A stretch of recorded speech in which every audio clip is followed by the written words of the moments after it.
If you are ready for an amazing transformational experience, then you need to stay tuned for this next hour for a master's practice with Dr. Aisha Hogan. She is a leading specialist in holistic methodologies and the creator of a powerful integrative technique called enhanced energy communication.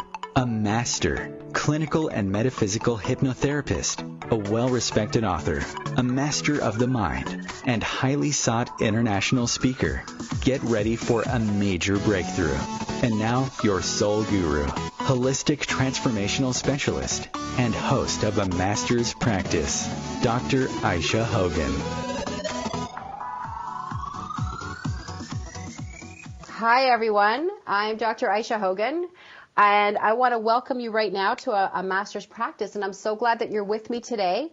Once again, I'm excited about a new guest that I have with me today. Her name is Mel Savage, and she owns a company called Career Reset. I'm very happy to have her with me because as we're coming into the best potential of our lives, sometimes something that stops us is the work that we do. You know, is the work that we do speaking to us? Are we happy with what we do? So Mel, thank you so much for coming to the show. I'm so excited to be here. Thanks for having me. I would love for you to explain what does resetting your career mean? What does that mean? Well, it's a lot of different things for a lot of different people, but the way that I mean it is you really want to reset your approach, your mindset to your career. So, for everyone that's different. It can be showing up differently for the job that you have right now. It can be, going out and finding a new job. It can be just changing your career completely. But at the foundation of it, before you take those actions, it's really about establishing, what's important to you and what do you need for your career. How do you want, your career to align with who you are? And I think those are some questions that a lot of people get stuck with because they sound so huge. So what I really try to do is break it down and help people get clear about, what it is that is important to them for a career to actually align with their values, help them identify what their values are if they don't know what they are, and then go out and make the decisions that are going for their career, the more tactical decisions for their career that once they understand what's important to them. Awesome. So, because a lot of people are doing a job that, they're doing it for the paycheck or maybe they're in an executive position, but they're feeling stressed out by their job. So what exactly would you say that the sign is that it's time for them to reset their career? It's such a good question. I do this thing where I talk about, the 4 stages of breaking up with your career. I'd say that's awesome. A lot of people, a lot of people, myself included, by the way, because I'm an ex-corporate lifer as well, will wait until stage 4 is what I call stage 4 before they take any action. But I would say that the stage 1 signs that your career is maybe not aligned with who you are is that you are kind of entering a more coping and toleration mode for your career. Right. Meaning you find yourself saying things like the word fine a lot. I'm fine, you're fine, she's fine, yes, she's behaving that way, but it's all fine, it's good, right? You're sort of pushing down what you really feel on an ongoing basis and thinking, a lot of people think, I can handle this.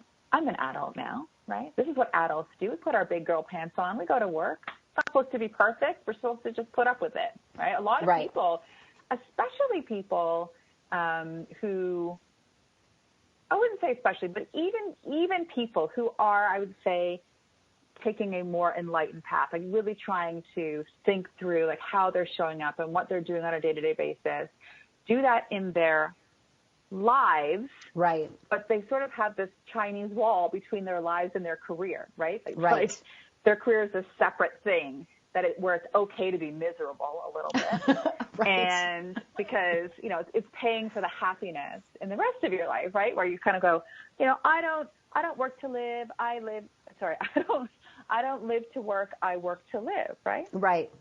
which I think is kind of a crock because there's no separation between living and working. Working is part of living, right? Right. So that's where I say the minute you you see yourself tolerating, that's your first sign, because then toleration turns to frustration, turns to, lots of ugly stuff, like lots of stress. Your performance starts to suffer. You stop showing up for your family. You stop having the patience to show up for your kids or your partner or yourself, and it's all downhill from there. Which is exactly what we do in our personal lives too. Right. We tolerate. That's right. Right. Where, I get it. Like I love my mom. Sometimes I got to tolerate her, but that's a different, I wouldn't say it's a different thing, but it's all about mindset shifting. You can choose to tolerate your mom. You can choose to tolerate your job. You can choose to tolerate things. Or you can choose to understand where's the opportunity here.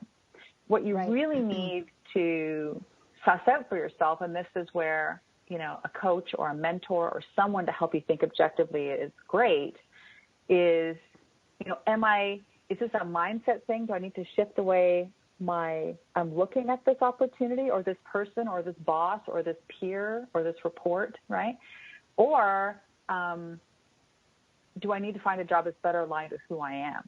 And I think the challenge is that people don't know what's important to them. They haven't really thought about who they are.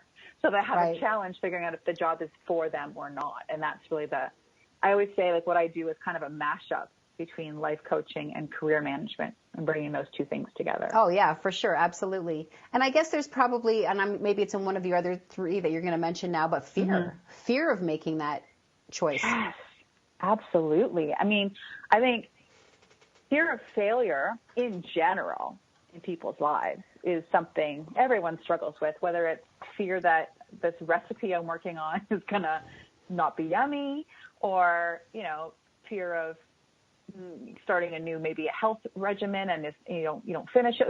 There's tons of normal life fear of failures going on. But when it comes to your career, I find that the fear of failure gets amplified because it is directly linked to security, right? Because, what you do for a living, you get a paycheck for that pays for your shelter and your food and your lifestyle, right? So your social standing, your self-worth, all of these things are so intrinsically linked to your career that Can we ask what the other three are in the list? Yeah. Sorry, I thought I just lost you. I'm just going to continue this thought, and then the other three on the list is... Okay. So, that's metaphorically what I'm recommending to people, is that you kind of want to just kind of press that reset button on your career, and it's resetting your mind, resetting what you want and then going after it, right? Right. So when you say what the other three things are, I just want to make sure that I'm giving you the right answer of what I mean. What's your question? What are you referring to? So you were saying there was 4 things that tell you that you need to reset, 4 signs that you have so we talked about tolerance. Yes. Yeah. So the 4 signs you're breaking up, that you need to break up with your career, 4 stages of career breakup. So the first one is toleration mode. Right. So for toleration and coping. Then when it becomes tiring, so it becomes exhausting, right? So that's sort of stage 2, where you come home from work really tired all the time. Like it happens all the time to everybody, but it's like more the rule versus the exception. You're always tired because what ends up happening is that you're expending so much mental energy just getting through the day that you are more and more tired all the time. Like the coping is not as easy as it used to be. And so you don't have the energy anymore to, like I said before, spend time with your kids, be patient for your husband or wife, right, or your spouse. All those things. You don't go out on the weekends. These are all signs. Like you're too tired. You just want to hibernate. You don't want to talk to anybody. You stop taking care of yourself. These are, because your coping has turned to this exhausting type of frustration. Then it kind of goes into, I would say, full-on drained. Like you just aren't doing anything anymore. And then you go into what I call panic mode. Because at this point, when you're full-on drained, first you take it out on your family. Like you don't have time for them because you're giving it all to work. But then it starts to impact how you show up at work, right? So right. your relationships at work start to suffer. Your performance starts to suffer, right? You're not showing up at 100% anymore. And people start to notice. And the irony of this whole thing is that a lot of people stay in a job that they don't love or that they're not connected to because they think it's the quote unquote responsible thing to do, right? Right. They're staying for, because they've got the mortgage to pay, or, my spouse is doing this thing right now with their career, so I need to be stable. Or I'm just going to do this for 5 more years, and then I can make the change I'm looking for. Whatever it is, they think they're being responsible. But the irony is it's the least responsible thing you can do, because ultimately your performance is going to start to suffer. And when you get to stage 4, which is panic, right? You start to panic like, oh my goodness, I've got to do something about this now. Sometimes that decision to break up with your job is not yours anymore, because your job might be breaking up with you before you get a chance to decide whether you want to break up with your job, right? Got it. So that's where it's like, and that's where I was, where, before I left corporate, where I was just like, okay, I need to do something here, because I couldn't even get out of bed anymore.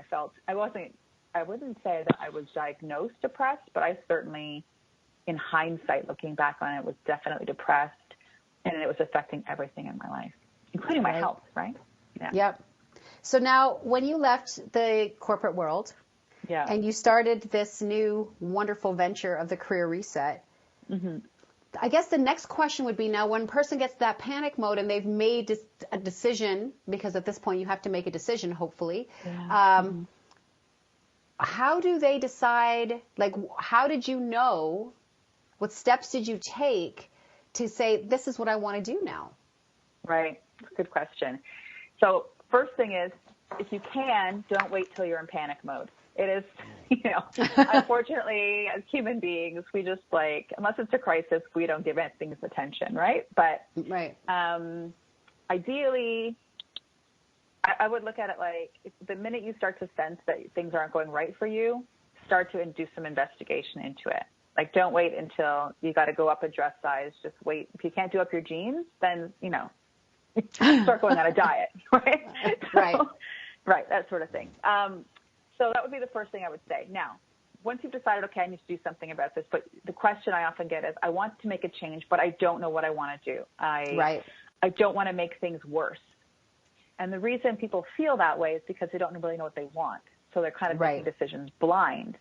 So the very first thing I say when I take people through my process or the methodology that I put together is, first, you got to get your mind screwed on straight, right? Tony Robbins always says, success is 80% mindset.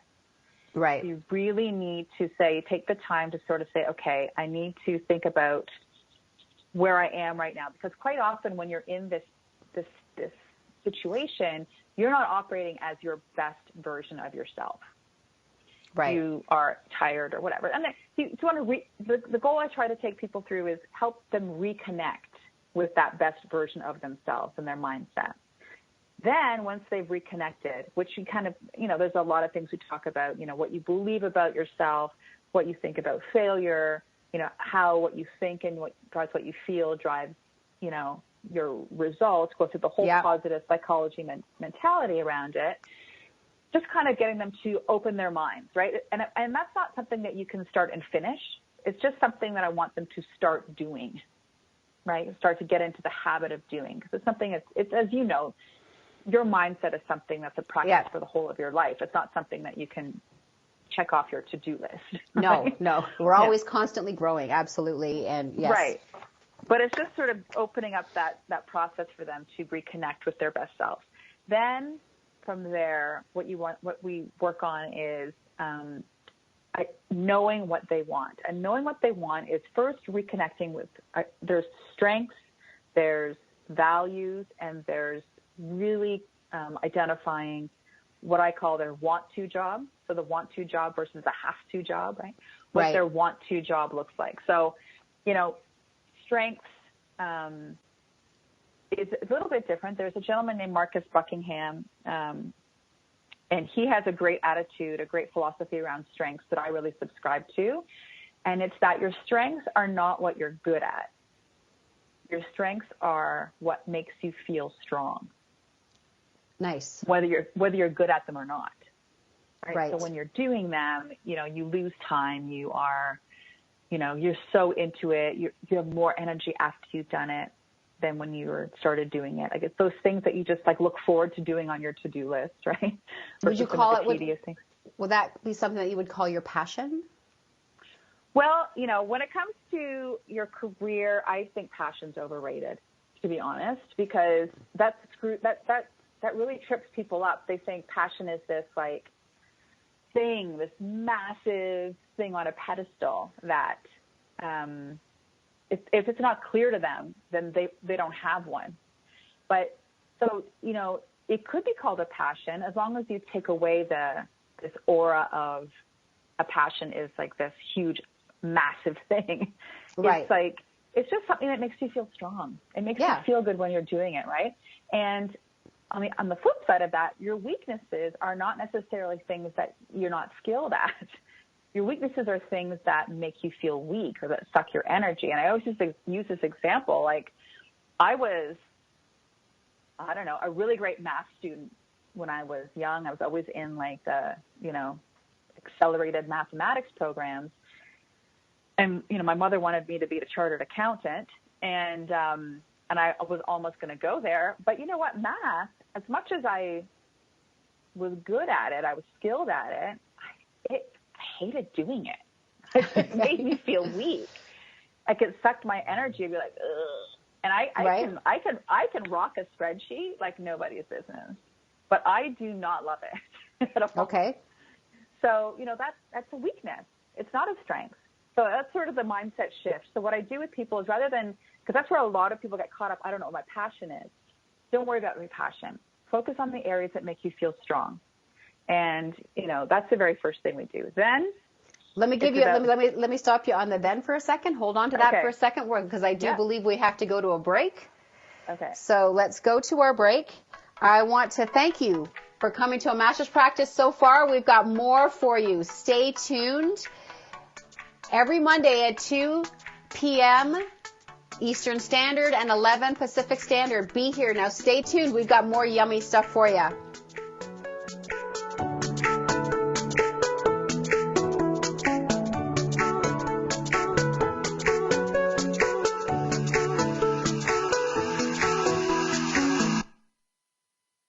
Free your mind. Expand your soul. OMTimes Radio. IOM FM. OMTimes magazine is one of the leading online content providers of positivity, wellness, and personal empowerment. A philanthropic organization, their net proceeds are funneled to support worldwide charity initiatives via Humanity Healing International. Through their commitment to creating community and providing conscious content, they aspire to uplift humanity on a global scale. Connect at omtimes.com. OMTimes, creating a more conscious lifestyle. Have you bought into the idea that you have to work hard for your money, that business is hard? I will share some dynamic access consciousness tools to get you out of your own way so you can create a business that actually succeeds. Join me, Simone Millisers, on The Joy of Business at 4 p.m. Mondays Eastern. Are you ready to live your life depression-free? Are you having thoughts of ending things? Wondering what life would be like without chronic pain? How about no longer suffering the effects of trauma and PTSD? Are you tired of having your credibility questioned because you look fine and no one understands that you are struggling with an invisible disorder? Hi, I'm Dr. Aisha Hogan, and I'm a holistic transformation specialist. I work with clients from all over the world to aid them in eliminating, that's right, you heard me, eliminating their current struggles and challenges. I don't work with symptoms. That's like putting a Band-Aid on a gunshot wound. I'm all about root cause and all the levels of you, as each one of us is unique. Ready to transform your life for good? To move into the best version of yourself and reach your unlimited potential? Then book your complimentary 1-hour online consultation with me by going to www.aishahogan.com That's AYSEHogan.com, and it will take you right to my clinic, the Chakra House of Healing. I look forward to meeting you there. I am Fidel Mshombo. I was born in a city called Bukavu in the Congo. We were a loving family, and then, boom, everything that I had disappeared in a single day. People think that when you are a refugee and they resettle you to America and all your problems are done. They don't understand that that's the beginning of everything. I was not born a refugee. I was made one. It's time we welcome refugee families with open arms. Learn more at embracerefugees.org, brought to you by the Ad Council. Hi there. Hi there, and welcome back to A Master's Practice. Today we have Mel Savage with us from A Career Reset. So it's not always just about our personal lives, but it's about, do we love what we do?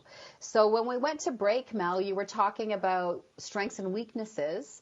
And then we're going to move on to the next thing, which was, we're talking about right now about how do we reset our career, reset it into what? So how do we figure that out? So, as I was saying, first it's about reconnecting with your best self and starting that process anyways. And then second stage is really about knowing what you want. And within that stage of knowing what you want, identifying your strengths, as we talked about before the break, and really understanding what you value. That was sort of the next thing, which is people don't really know what they value. If I said, 9 out of 10 times when I ask them what your values are, they sort of go, family? That's sort of this, static answer. But they don't necessarily, not only not understand what their values are, not really attached to them or clear about them, but they don't know how to use them in their lives or what they mean, what kind of territory they provide, So, like you and I might both have a value of growth as a value. Right. But what you might define as growth might be completely different than me.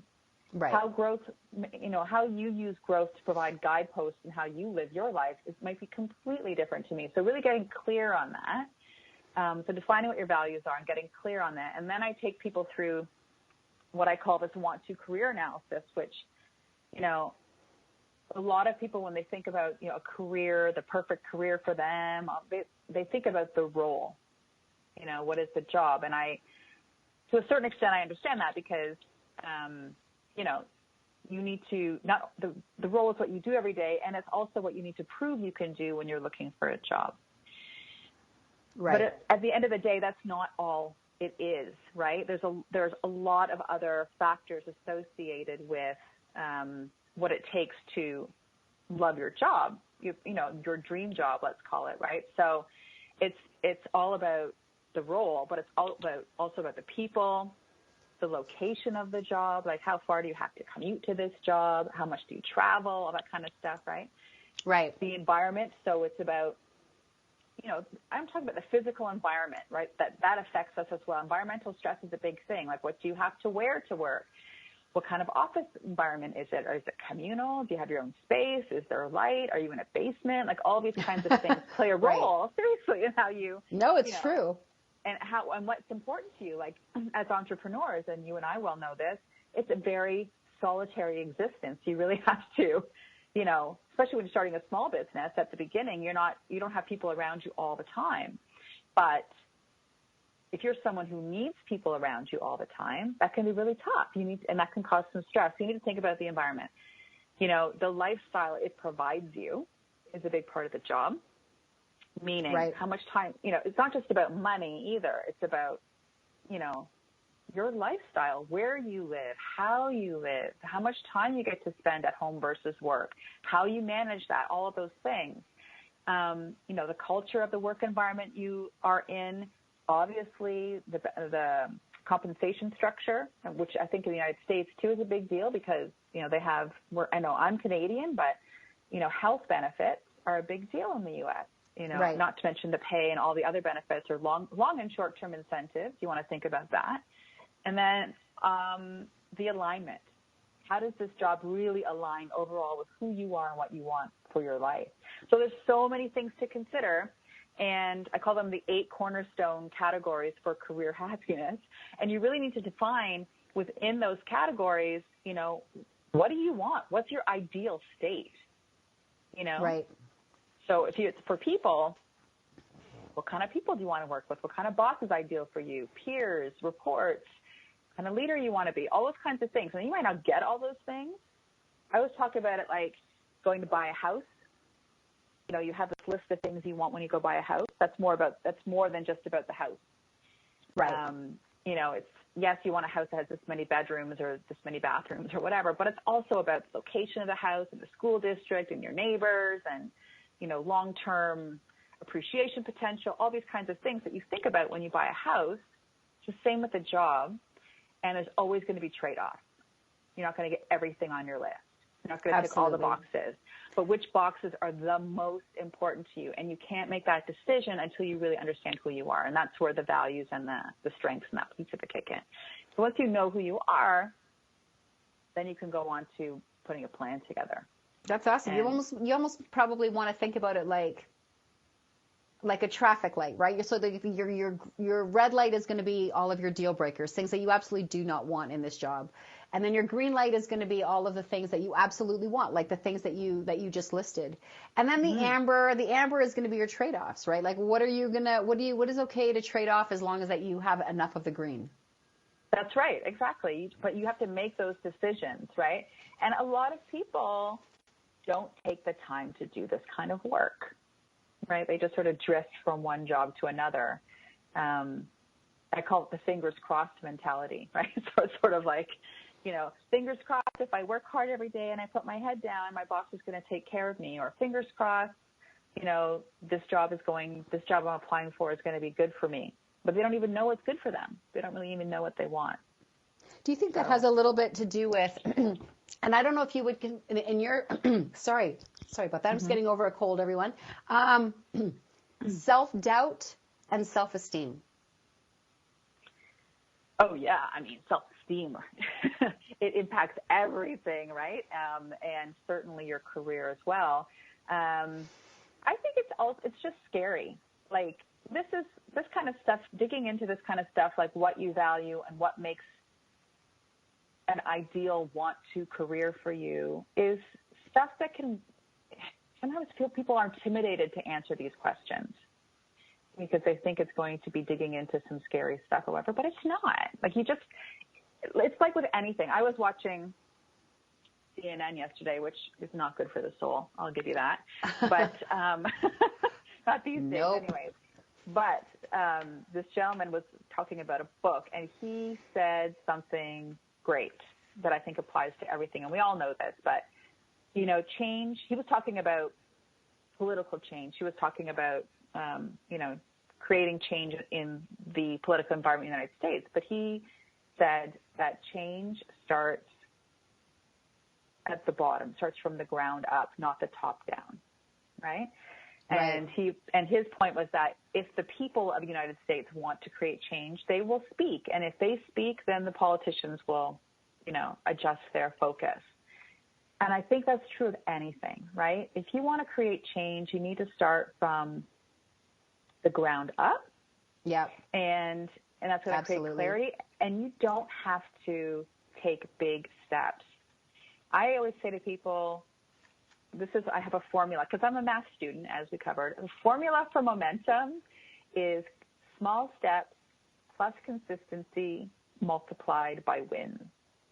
So take small, tiny steps. Like, it doesn't matter how small they are, as long as they're making you a teeny bit uncomfortable, but not so uncomfortable that you won't do it.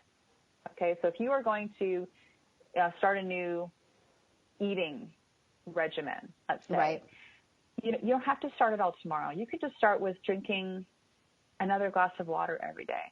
And if that's all you can do, just do that, but do it consistently. And the consistency part is about integrity, right? Don't say you're going to do anything that you won't do. So if you say, all I can do for sure is drink one more glass of water every day, okay, but you have to do it, right? You have to commit to yourself that you're going to do it. So that's the consistency part. And then the wins is just not a huge honking celebration or anything, but it's just, you know, recognizing that you're trying it, you know, that you're moving forward, recognizing and congratulating yourself on, I did it. I drank that glass of water. Yay. Or even I noticed I didn't drink that glass of water, but I'm going to. I want to, I'm going to do it. And I think that's interesting that you bring that up, because I always, when I'm talking to my own clients, I'm always saying it's like, think about it like a baby walk. You know, a baby gets up, takes a few steps, falls down, gets up, takes a few steps, falls down. It's not like you're not a light switch. It's not like every single time you try it, it's going to be perfect. But if that child got frustrated and said, that's it, I keep falling down and I'm not going to walk anymore, we'd all be like scraping around on our butts. Which, okay, we're not too far from that these days, I feel like. Okay. Like you have to be okay with the times that you fall. Absolutely. And that's the challenge, right? You know, that's one of the things I talk about with my clients when we talk about reconnecting with your best self is failure. You know, it's okay to fail. It's okay. It's not personal. And the problem is we all take failure so personally. I do it, still do it. Like, I still struggle with it. Just because I talk about it doesn't mean I don't have to think about it. But I fail a lot better. Like, I fail a lot easier. Well, I think it has a lot to do with ego, right? We have that voice in our head that we're fighting with anyways, and it sort of takes that time that we didn't do it right and goes, see, I told you you couldn't do it. That's right. That's right. And really, go ahead. No, you go ahead. I was going to say failure, I always say to people, failure is a process error. Okay? So if you can, which is the hard part, right? So, like I said, it's always a work in progress. But, you know, when you fail, it's not about failure means that something failed, not that you're a failure. Right. What went wrong? Yeah, it's a process there. Like, something failed in your approach. Take a look at it. Try to be like emotionally detached from it and just say, okay, well, next time I'm going to add more salt to this recipe. Or next time I talk to my boss, I'm going to listen better or listen to more what she's looking for. Try to go to a level 2 listening where I'm really focused on what she's not saying and try to read between the lines. It's just constantly, you know, thinking about the ways you can improve it. Like, you know, if we did this interview again tomorrow, if I listened back to this interview and did it again tomorrow, I know that I would do it better than I am today. Okay. Okay, right? Yeah. Definitely. So if, let's say someone's already in a job and, you know, they don't want to change their job. They don't want to leave the company that they're with because maybe it does check off a lot of boxes for them, but it still has that feeling of like, how could somebody inside the job that they have already become back in love with their job? That's a great question. So the first thing, it's the same thing. It's really identifying how are you thinking. It all comes back to how you think. Everything comes back to how you think. And assessing, am I thinking to get the results I want? So just come back to you first. Okay. So if you are, you know, always come back to what you can control first. So if it's about, you know, how am I showing up for this job, and am I showing up as the best version of me? And if not, why not? It's really kind of get through it, you know.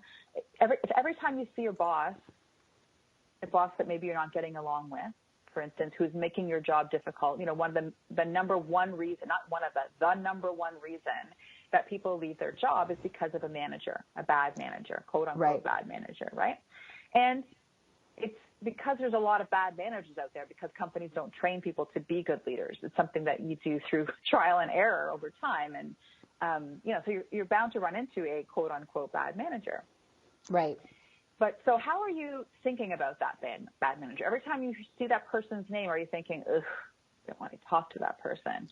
Are you thinking, they said this bad thing to me yesterday? Or, you know, what are you thinking? So if you're thinking that, of course, every time you talk to this person, you're going to have a bad experience. The result you're going to get is going to be reinforcing how you already feel. But if you think things like, I want to build a relationship with this person. I need to find the best way to get along with this person.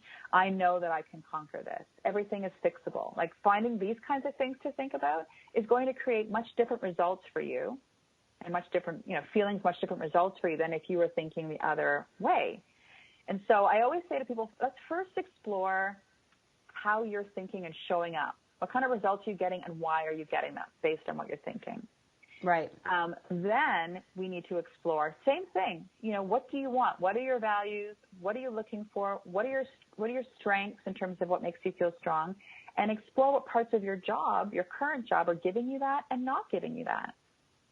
And then you need to decide, you need to make some conscious trade-offs, because sometimes, again, what people do is we focus on what's missing versus what's working. Right. Right? So once we go through this exercise, if you find, actually, there's like 10 things here that are working and only one thing that's really not working.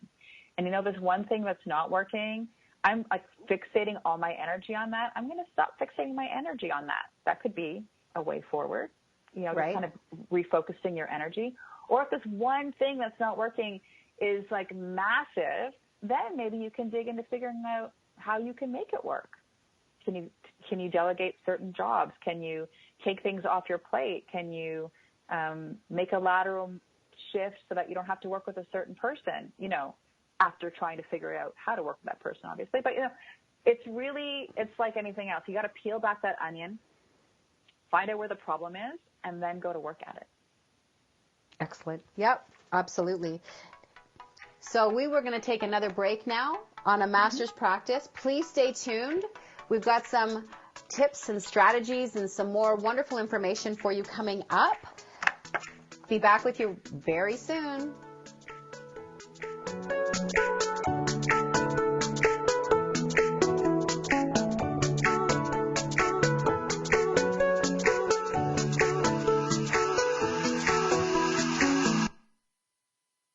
The future of Internet radio is here. OMTimes Radio, IOM FM.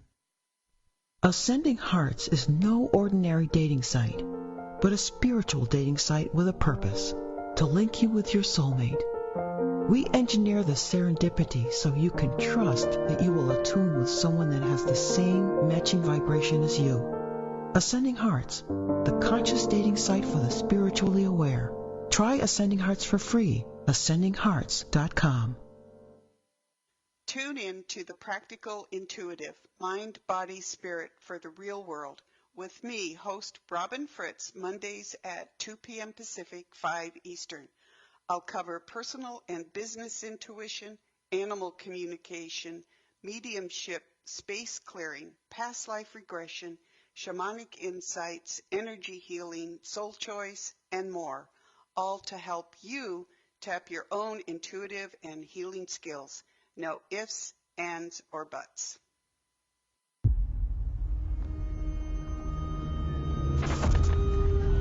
Opiates has taken everything and everyone I've ever loved away from me. Everything. I blew my ankle out and I got prescribed pain pills by my doctor. If making my detox public is going to help somebody, I'm all for it. I just wish I would have had a warning. Opioid dependence can happen after just 5 days. Know the truth, spread the truth. A message from Truth, the Ad Council, and ONDCP.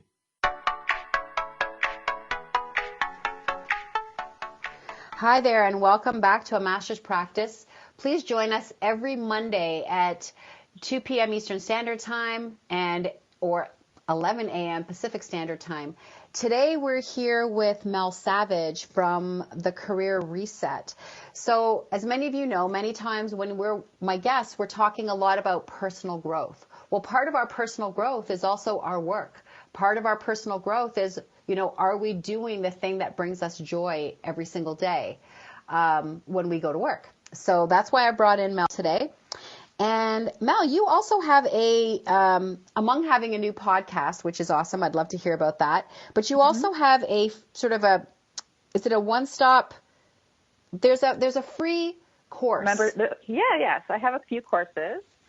So absolutely, I think the biggest challenge, like I said before, that people have is, I don't know what I want to do. That's right. The number one question. Like even people who are in jobs right now, because I deal with a lot of, professionals, people who are already doing whatever they think they should be doing, but their lives have changed. They're like, I don't know what I want to do next. And by the way, like I'd say 70% of the time they end up staying where they are and just changing how they think about it. Right. But answering that question, what do I want to do, is a big one. So what I've done is on my site at thecareerreset.com, there is in the menu bar, it says free course, and it's a free 8-day course to help you get clear on what you want to do. That's awesome. And it really highlights a lot of the things I talked about. So understanding your strengths, digging into your values, getting clear on your want-to career. Like, those are things that I think everybody needs to do. And I don't want to put that behind a paywall. So I think people really need to, that alone is can help a lot of people. And I got into this whole thing because I want, I always think about how can I change the world? Again, you can change it from the ground up, right? Right. And my thing with the world is I want to help people have less stress at work, because if you're a less stressed out work person, you're going to be nicer to everybody else. You're going to have a more fulfilled life, and that's going to be richer for the world. So I want to make sure people know what they want to do, and I don't want to make it hard for them to do that. Right. That's awesome. That's 8 days, guys. That's amazing. That's pretty good. And I put a lot into it. So you're going to get a lot of stuff. I also have a paid membership, that takes you from start to finish, like, reconnecting with your best self, knowing what you want, building your career plan, like all the different pillars of your career plan, which I take people through, building a personal brand plan, building their support network, building their growth plan, et cetera. And then how do you go out and get it? So resume, interview, networking, all that stuff is in there as well. But at the crux of it, knowing what you want is the starting place. And that's the important place. And I'm glad that you joined us today. So one of the interesting things, actually, what would you say right now, besides people taking your free course, is in this moment, if you were going to say to someone, here's a tip or a strategy that you can practice right now in this second while you're listening, or right when we're done, what would that be? Gosh, there's just one. There's so many. Okay. Okay, well, you can give them 3 if you like. All right. So the first thing I would say is change your perspective on career happiness. Career happiness is not a destination. It's a lifestyle. Right. So just like eating well is a lifestyle or exercising a lifestyle, happiness is a lifestyle. Got it? And that goes for your career, not just your non-career life. Okay? Right. That's the first thing. Second thing is I'd say get really clear on how you're thinking right now and how what you're thinking is driving your results. So, if you want to change your results, you got to change your mind. That's what I always say to people. So get really clear about what you're thinking about work. Kind of zero in on those areas that are really problematic for you right now, and start really dissecting all the thoughts you have, and start thinking, okay, what if I thought differently about this? How would I think differently? What would I think differently? Right. And I think the other thing in terms of taking back control of your career that I can give people is you need to build a plan for you that's all about you. Okay, because a lot of companies will suggest that you build a career plan or help you build a career plan, but it's always about them, like how you would grow in that company. Right. And so what I recommend to everyone is, even if it's just like, it doesn't have to be a fancy schmancy kind of plan that I help people build with all the bells and whistles, just even start with, what do I want? What are my options? How do I want to start getting it? Just even that simple. And you can include your current 9-to-5 or job or career into that plan, but don't make it just about your current job. Prioritize your own career over your work. That's what I would say to people. Right. That's awesome. That's really great information. And for those of you who haven't checked it out yet, you really need to go to the Career Reset and check out this website, because I've been on it for the first time today, and it's loaded with lots of great information. The other thing is, how would people get a hold of you, Mel? Well, what I always say to people, so first of all, you can check out my podcast. It's on all the different podcast channels. It's called The Career Reset. I give a lot of great free information there as well. You can connect with me at thecareerreset.com, or you can just email me. I always say, just email me, mel@thecareerreset.com. Ask me a question. Tell me what's going on with you. We'll find the right solution. That's awesome. So she has a lot of great information. There's one piece of information that I did not give you guys right from the beginning, because I didn't want it to cloud anything. Not that it would, but I just didn't want to. So Mel is also my sister. So the reason that I wanted to bring her on here was because I wanted to let you know that, you know, although we're sisters, we're actually even neighbors, although that we're very different individuals, but what she does is powerful. And she helps people in a way that I don't. So I have my way of dealing with people on a personal level, but people also have to love what they do every single day. And was one of my reasons for wanting to bring her onto this today, onto a master's practice, because your practice, your life is not just about, like she said, your life every day. It's also about the place that you go every day. It's the career that you have. It's something that when you look in the mirror, you say, hey, I love my life as a whole, not just pieces of it. So what is your most favorite tips to give to people, Mel? Like when I say tips, I mean like life tips. You've given a lot of career stuff, but as a, you know, being that you are we're very different, but what would you say your best life tips are to give to people? My goodness. So first of all, they probably figured out we're sisters because we sound exactly the same. And we laugh exactly the same. Okay, my biggest career tips, I would say, and I'll give you this. These are the ones that I'm working on right now, okay? Okay. Be nice to yourself. Just, be nice. Treat yourself with kindness. Second one, help others. Just always be in service to others. That's, that's the biggest thing that I can say. And especially even in your career, that's when we stop helping other people for some reason. We're great about opening the door at the Walmart, but we're not great about, helping someone that needs help at work. We kind of start to get a bit insular into our own egos. So be in service to others all the time. Be kind to yourself. And this has been my motto since forever. You can achieve whatever you decide you can achieve. So, if you decide that you can only, do I have time for like a tiny story? Of course you do. Yeah, really quick one. Yeah. Okay. So I used to always say to myself that I always make a great number two. Like I'm always like that person behind the leader who makes them look great. I used to always say that to myself. And I think that was an incredibly limiting thing to say to myself. Yes. Because I make a great number one. I'm a fantastic number one. But you achieve what you decide you can achieve. So decide something awesome and then go after it. And then what would you say to those, like when I think of those people now that we all sort of aspire to be, that guy who's like climbing the ladder and stepping on everybody's head on the way. Yeah. And we look at them and say, I want to be that guy. But do you? What would make you better than that? Or how do you not feel intimidated by that guy? Well, again, it's about being kind to yourself and believing in yourself. I mean, the guy who's stepping on everybody, he's got his own thing going on, and you need to stay in your own lane, okay? Just stay in your own lane.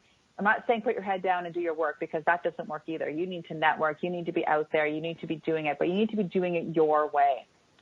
And you can be the CEO, if that's what you want it to be. You can be a CEO of any company.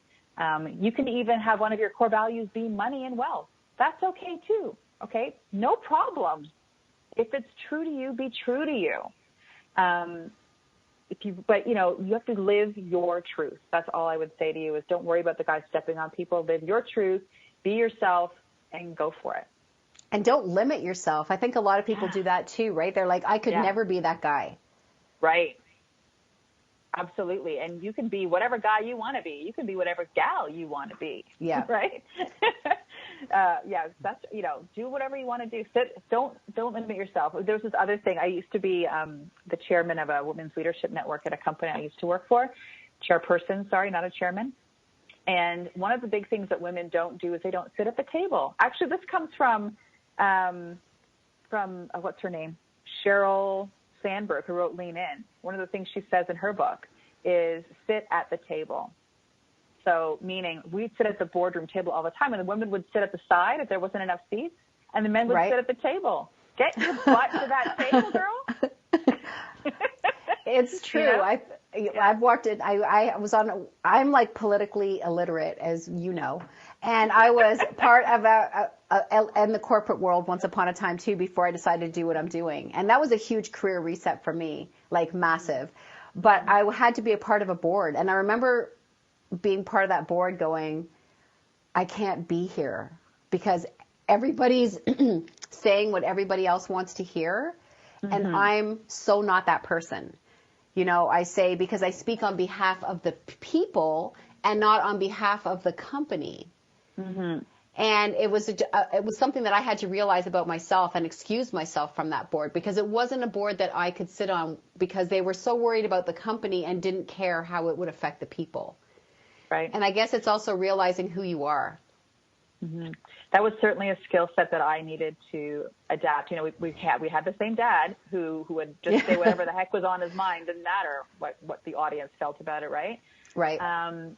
So I had a really great coach once who said to me, it's okay to not agree with people. It's okay to have a different perspective, but you need to say things in a way that people can hear it. Yeah. And I think that was a really big skill that I learned a bit later than I would have liked to have learned it, but I still learned it. That's the key. Right. You know, and so, yeah, if I want to speak for the people, I need to say it in a way that the people who don't care about the people can hear it. So what's important to them, and how can I make what's important to me relevant to what's important to them? That's a learned behavior for me. Yeah, well, it's a learned behavior for me too. It's a learned behavior for a lot of people. So I would say to those people who are listening before we end the show today, own your decisions. Don't sit back and say that this is happening to me, because everything that you are doing is a choice that you have made, whether it's in your personal life or in your career life. So if you're in a place where you are not happy, own it. What can you do to change it? Get the people that can help you, and take charge and control of your life. That's really the main thing. Well said. Be at the cause of your life. Yes. Yeah. I think as a whole, we've learned to deflect. It's always someone else's fault. Yeah. Own it. Just own it. Take control. Take control of your career. Take control of your life. Absolutely. So I want to thank you, Mel, for coming today and sharing your wisdom. And you do have a lot to offer, and I'm thrilled. I'm thrilled that you were here to show people that, because a lot of people do work on their personal life and put their career on the back burner, or vice versa. And if you're going to be if you want to be your best potential, think of yourself as the whole. All the different compartments and aspects and departments, so to speak, of you. And you can shine in all of them. And then you're going to feel like, hey, I'm going to leave this world a better place than I found it, because I'm shining. And that's awesome. So once again, I'm going to thank you for coming. I'm going to thank you all for listening. Thank you for coming to a master's practice. And join us every Monday at 2 p.m. Eastern Standard, 11 a.m. Pacific Standard. Thanks for joining us, and see you again next week, or see you again. Listen for me again next week. Well done.